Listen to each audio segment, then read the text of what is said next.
a new teaser poster for The Flash, a live-action Spider-Man Noir, and I chat with John Leguizamo. But real quick, for my friends watching on YouTube, make sure you tap that subscribe button and turn on notifications so you don't miss any future videos.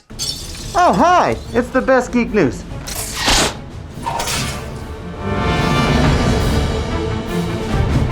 Well, I'm back just to send you off into the weekend with a heaping dose of good news.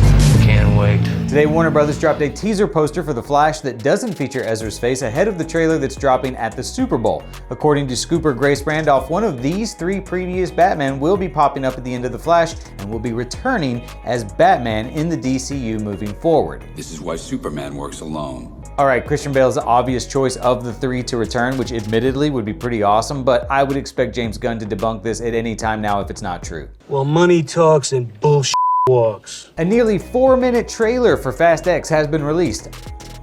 I'm gonna be honest, I haven't seen it yet. Or ever. According to Variety, a live-action, hopefully black and white Spider-Man Noir series is in the works at Amazon. Hey fellas. The series will follow an older, grizzled superhero in 1930s New York City, and the show will reportedly be set in its own universe, and the main character will not be Peter Parker. As far as who will play Spider-Man, we don't know. It probably won't be Nicolas Cage, who voiced the character in Into the Spider-Verse, but what about Milo Ventimiglia?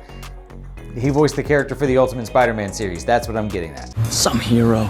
I didn't even want the job. Violent Night is available to own right now on digital and Blu-ray, and to celebrate, I got to have a great chat with John Leguizamo, and this dude's awesome. We have a great conversation about a ton of stuff he's worked on, which you can check out on our channel now. But the biggest surprise definitely had to be this. Check it out. Have there ever been any like Marvel or DC characters that you've had conversations about playing, or you just are interested and you would love a crack at?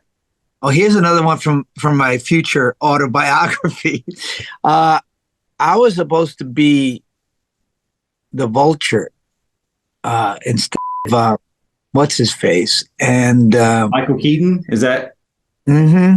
And we had negotiated, and I was about to play him, and then they said that Michael Keaton wanted it back, and they asked me if I would give it up, and I said, well, okay, I guess. And they said, no, we'll work with you again. Yeah, that's what happened there. So where's your other role at? They offered me something tiny. I'm going, nah. No, not Mr. Leguizamo. No, thank you. I'm not shy about how much I love Michael Keaton, but I think Leguizamo would have killed it too. Let's hope we see him nab another Spidey villain soon. I also spoke with Jacob Vargas for the National Treasure Edge of History finale, which is out now on Disney+, and he spoke a little bit about what he'd like to see happen in season 2. Considering Raphael survives and we get to come back for a second season, how do you hope his relationship with Jess gets explored further? I mean, there's so much to explore. He's been missing from her life for 20 years, so he's missed everything. So I think it'd be great to explore them trying to reconnect, and him trying to come back into her life as a father. That's just a fascinating dynamic to explore. But what you see in the show is that like the apple doesn't fall far from the tree, and she's so there's a lot of similarities that she has with Raphael, whether she likes it or not, and I feel like they're both really like driven by an adventurous spirit.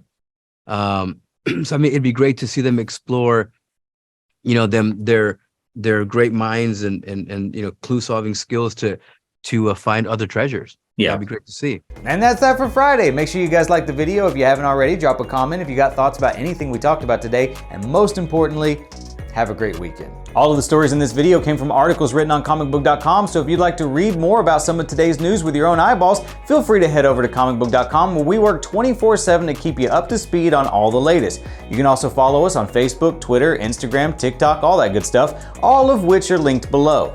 If you're someone who likes listening to other people argue for hours on end about this sort of stuff, we've got you covered there as well with Comic Book Nation, hosted by Kofi Outlaw every Friday, or our Marvel-focused podcast hosted by my best friend Brandon Davis, now on Thursdays. If you want some behind-the-scenes antics or previews of my cosplay, or you want to know what it's like to live on a spaceship for months at a time with no genuine human interaction, find me on Instagram at CKComedy or Twitter at Chris Killian, all linked below.